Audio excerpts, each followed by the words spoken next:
Hello বন্ধুরা, আসসালামু আলাইকুম। জিএসএম পয়েন্ট সুজন থেকে আমি আছি আপনাদের মাঝে আবারও সুজন। তো বন্ধুরা, আজকে কথা বলবো আমরা স্যামসাং যেই আপডেট ফোনগুলো আছে এগুলোর এফআরবি নিয়ে। তো ইতিমধ্যে কিন্তু আপনারা অনেকে আমি ফ্রি টুল আপনাদের মাঝে দিচ্ছি এবং অনেকে কাজ করেছেন। আর আমি দুঃখজনক বিষয় আপনাদের মাঝে একটু শেয়ার করতে যাচ্ছি, সেটা হচ্ছে যে আপনারা অনেকেই কিন্তু ভিডিও নিচে কমেন্ট করেন যে ফেক ভিডিও বা ফেক টুলস বা কাজ হচ্ছে না, তো আসলে বা এগুলো দিয়ে মোবাইল ডেড হয়ে যায়।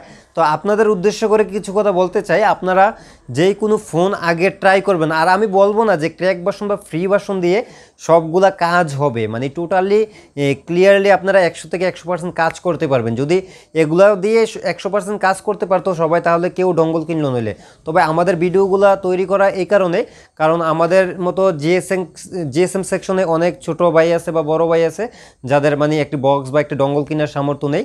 তো তারা কিন্তু বেসিক্যালি এই ফ্রিগুলা দিয়ে ট্রাই করে এবং কি ফ্রিগুলা দিয়ে কাজ করছে, করার পরে দিনের শেষে যায় কিছু টাকা ইনকাম করার মানে একটু মুখ দেখে আর কি। তো এখন বিষয়টা হচ্ছে আপনারা আগে ট্রাই করবেন, ঠিক আছে? ট্রাই করে দেখবেন হয় কিনা, তারপরে বাজে মন্তব্য ভিডিও নিচে করবেন। তাছাড়া তো আপনারা জানেন যে একটা ভিডিও তৈরি করতে কিন্তু অনেক কষ্ট হয়। আর আমি বিশেষ করে যেটা বলতে চাই যে এই যে ফ্রি ভার্সনের যে সফটওয়্যারগুলো, আপনি যেত সফটওয়্যারে বলেন, ঠিক আছে, আমরা এ টু জেড প্র্যাকটিক্যালি পুরো সফটওয়্যারের আপনাদের মাঝে রিভিউ করি বা পুরো সফটওয়্যারটা বলি যে এভাবে কাজ করে, ঠিক আছে? তো এখন বিষয়টা হচ্ছে যে এখানে যে আপনার সবগুলো ফোন কাজ করবে তা না। এখানে আপনার যেগুলো সাপোর্ট আছে এগুলার যেই সিপিইউগুলো সাপোর্ট আছে, ধরুন এখানে 20টা সিপিইউ সাপোর্ট আছে, 20টা সিপিইউ। এখন 20টা সিপিইউ 100 মোবাইলের মধ্যেও ব্যবহার করতে পারে, এটা কোনো নির্ধারিত করা নেই, ঠিক আছে? আর এই 20টা সিপিইউর মধ্যে যে 20টা সিপিইউ কাজ করবে তা না। 20টা সিপিইউর মধ্যে দেখা গেছে 8টা সিপিইউ কাজ করবে, আর এই 8টা সিপিইউ দেখা গেছে যে 50টা মোবাইলে ব্যবহার করছে। 50টার মধ্যে আপনাদের মাঝে 20টা মোবাইল আসছে বা 10টা মোবাইল আসছে, এক্সাম্পল হিসাবে বলতে চাচ্ছি।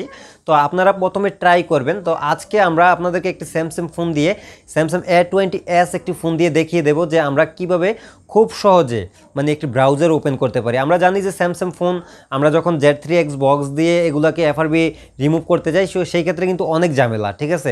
আর তাছাড়া ম্যাগমা টুল আছে এবং কি স্যামকি টুল আছে যেগুলো ক্রেডিটের মাধ্যমে আনলক করার আগে, আর ওইগুলো ক্রেডিটের মাধ্যমে আনলক করলে হয়তো কিছু টাকা খরচ হয়, এটা আপনারা সবাই জানেন। আর তাছাড়া অনেকে ক্রেডিটের সুবিধাটা নিতে চাচ্ছেন বা পাচ্ছেন না নিয়ে নেওয়ার জন্য। তো যারা ক্রেডিটের সুবিধা নিতে চাচ্ছেন অবশ্যই আমাদের সাথে যোগাযোগ করবেন।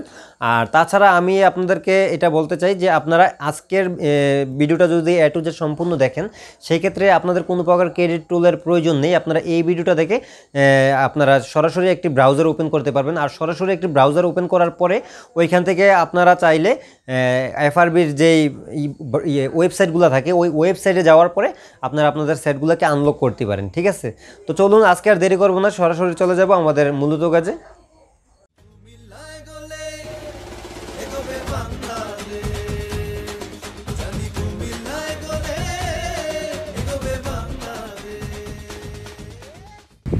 বন্ধুরা, এই মুহূর্তে দেখতে পাচ্ছেন আমরা সরাসরি চলে আসছি আমাদের কম্পিউটার স্ক্রিনে।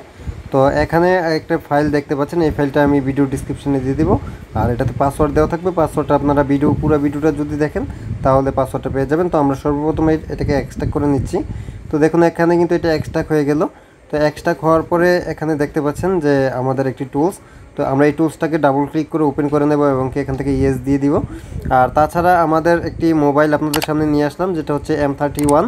তো এই মোবাইলটিতে বর্তমানে এফআরবি নেই, কিন্তু তারপর আমি এখানে দেখতে পাচ্ছেন গুগল অপশনে যাওয়া আছে, কিন্তু এফআরবি থাকলেও 1000% শিওর আমি এই টুলসটা দিয়ে A20s একটি সেট কাজ করেছিলাম, কিন্তু দুর্ভাগ্যবশত ওই ভিডিওটা আমাদের এখান থেকে ডিলিট হয়ে গেছে, যে কারণে আমি আপনাদেরকে ওই ভিডিওটা দেখাতে পারলাম না। তো আমি এখানে M31s দিয়ে দেখাচ্ছি। তো আমরা এখানে যখন বাইপাস এফআরবিতে ক্লিক করব, সেই ক্ষেত্রে আমাদের কম্পিউটারে ইন্টারনেট কানেকশন থাকতে হবে এবং কি মোবাইলে ওয়াইফাই কানেকশন থাকতে হবে এবং কি আমাদের ইউএসবি ড্রাইভার সেটআপ থাকতে হবে স্যামসাংয়ের। হ্যাঁ, তো আমরা এখানে বাইপাস এফআরবিতে ক্লিক করার সাথে সাথে দেখুন এখানে আমাদের কি বলতেছে, কানেক্ট ডিভাইস টু ওয়াইফাই, মানে আমাদের ডিভাইসে ওয়াইফাই কানেক্ট করার জন্য এই যে connect your device to wifi, মানে আমাদের যেই ফোনটা আমরা আনলক করব ওই ফোনের মধ্যে আমরা ওয়াইফাই কানেক্ট করতে হবে। তো দেখতে পাচ্ছেন অলরেডি আমার মোবাইলে ডাটা চালু আছে, ঠিক আছে?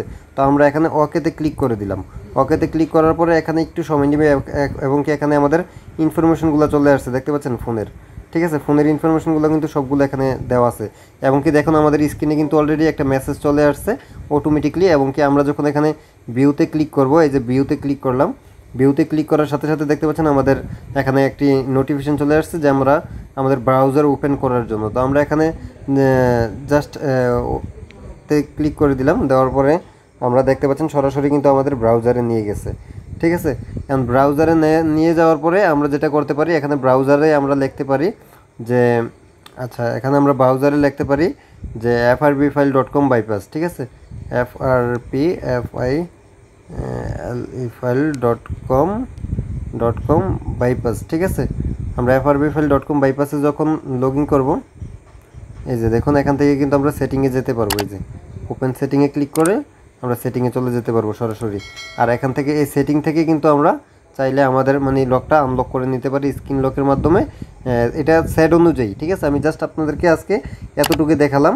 ঠিক আছে, আর তাছাড়া আমি যদি এখানে আপনাদেরকে আবারও আমি ক্লিক করে দেখাই, এখানে আমি সেটিংয়ে থাকা অবস্থায়, ঠিক আছে, এখানে আমাদের এটা কেটে দিলাম, এখানে আমি যে বাইপাস এফআরবিতে ক্লিক করে দিচ্ছি আবার, এবং কি এখানে ওকে করে দিলাম। দেওয়ার পরে একটু অপেক্ষা করুন, এখানে একটু অপেক্ষা করতে হবে। দেখবেন আমাদের মোবাইলে কিন্তু নোটিফিকেশন আসবে, উইন্ডো একটু চলে আসবে সরাসরি, যে আমাদের এই যে দেখতে পাচ্ছেন ব্রাউজারে নেওয়ার জন্য একটা উইন্ডো চলে আসছে। ঠিক আছে, তো আমরা এখানে যখন ভিউতে ক্লিক করব, করার সাথে সাথে কিন্তু আমাদের এরকম ইউটিউব আসবে, এবং কি আমাদের যে ব্রাউজার আসবে, ব্রাউজারে হয়তো ব্রাউজার সরাসরি ওপেন হয়ে যাবে, বা এখান থেকে আমরা ওপেন করে নিতে হবে। ঠিক আছে, তো এখান থেকে আমরা ওপেন করার পরে কিন্তু আমরা সরাসরি এখানে ব্রাউজারে চলে গেলাম।